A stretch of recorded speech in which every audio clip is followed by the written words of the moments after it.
The goal of this project is to produce a 0.1 millimeter fiber that is able to be knit into a textile that's capable of enhancing athletic performance. The material that we are using for this fiber is PIBA, which has a higher energy recapture capability. This is supposedly beneficial to athletic performance, but has never been extruded into a fiber of this size and therefore knit into a textile. This project is a collaboration between researchers at OSU's Human Performance and Merchandising departments. Our work will help enable them to explore and evaluate new innovative applications and material concepts. Because this project is largely for research purposes, one of our deliverables is providing characterized material properties of the finished fiber. To give a brief overview, this is the assembly we have created to fulfill the requirements of this project.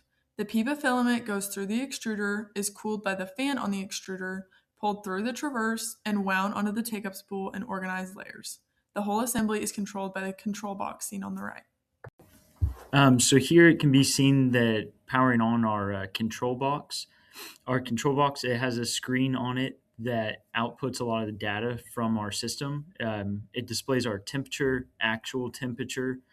It also displays a constant value that is used to adjust the speed at which it's spooling.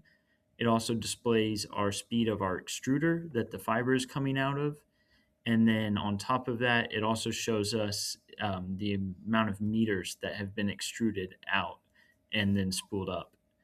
Here it can be seen that once the machine got up to temperature, it started extruding the fiber, and you have to grab the start of the fiber and then you feed it through our guide on our traverse, and then you can feed it up to the spool and it will begin spooling. For the extruder, we chose to use a direct drive hot end, specifically the Creality Sprite Pro, and we chose to use a commercial option for its reliability and ease of integration.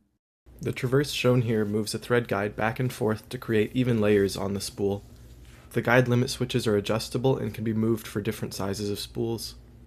The spool we're using for testing allows the orange side to be removed so that it can act as a thread cone for knitting. The cones the spool is attached with allow almost any spool with a hole bigger than 5 millimeters to be used.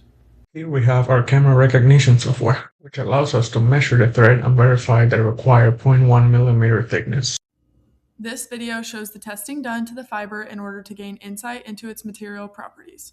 This is a small tensile test machine capable of taking the small fiber to its rupture point to fully characterize the material. Along with the tensile testing, we will also be testing the fiber's ability to be knit using the OSU Merchandising Department's knitting machine that can be seen in this picture.